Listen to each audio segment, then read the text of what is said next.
Chief, I guess if you could just address the news of the week that you've been well, I'm extremely excited, very humbled, very honored to have received the appointment by the governor. I had an opportunity to visit today with headquarters at TBI, and got to visit with the leadership team, and then went around the entire building talking to the employees that were there, and really excited about it, and really wanted to put their minds at ease that everything's going to be okay. It's a great organization. They have talented, amazing professionals who are great public servants, and so it's going to be an honor to work with them to see where we can take the TBI and how we can continue to keep the state amazingly safe.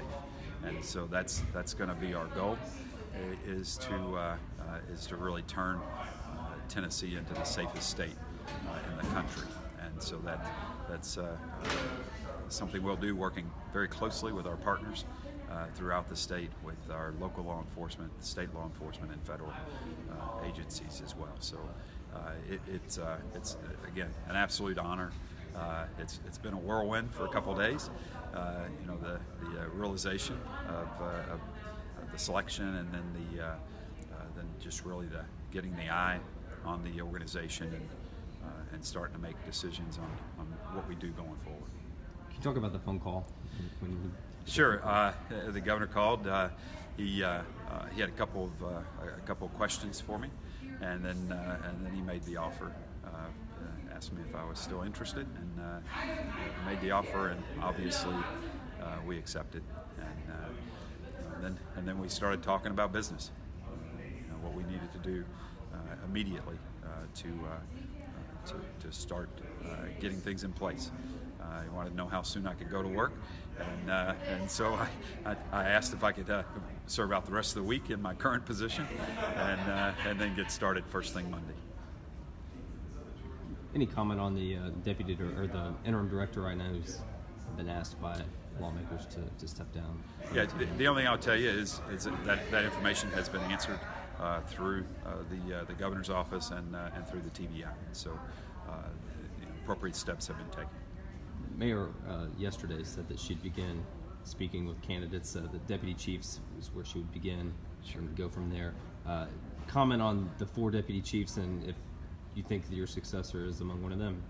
Yeah, so the mayor and I have talked about it, that obviously the mayor is going to select the best person for this community, and that she feels will work best for this administration. And I can tell you the 4 deputy chiefs are clearly, my personal belief, could lead any law enforcement organization in this country. They all 4 are skilled. They're all 4 highly trained, and probably the most important thing, they love this city. And so I think our next leader for this organization is within those ranks. And I know the mayor, again, I know she'll take her time to make that decision. Doesn't have a whole lot of time, but I think she'll be very diligent in making that decision. And there are, again, 4 highly qualified. I would tell you the city's in good hands with any of the 4. What do you think, whoever the chief is, the next chief is, what will be their biggest task day one? Well, I think day one is just really wrapping their arms around the organization and letting them know that business on Monday will be no different than it has been leading up to it. And so I think that's the biggest task. And the good news is everyone in the organization knows these 4. So if it's one of those 4, it will be an easy task, and the transition will be absolutely seamless. And so I think that's it. I think we have to the comment I've made to all 4 of them is, as we go forward, making sure that the community knows that they're going to continue to be engaged as I have attempted to set that bar. Going forward, likewise for you, starting Monday at the TBI, what is your first role? The first thing is obviously getting in and learning the policies, procedures, processes That's going to be absolutely key to start off with, and then I'm going to spend time, about the first 100 days, visiting the various offices the TBI runs, visiting with all the employees to hear their thoughts on how we will make the TBI even better than they are today. Have a core philosophy, and that is, organizations have to get better, because the only thing that you can do if you're not getting better is get worse. And so we're gonna work to continue to make the TBI the best organization, the best law enforcement organization in the state.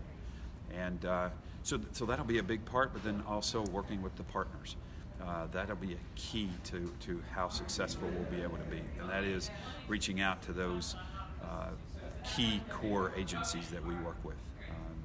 The DA's offices, the chiefs, the sheriffs, the medical examiners, making sure that we understand where their concerns are and where we can work together to address those concerns. And so that'll be a very important part of that first 100 days, is getting that information, and then taking all that information and creating a clear action step and plan going forward. And so I expressed that to the leadership team today, and so we'll work that out as we move forward.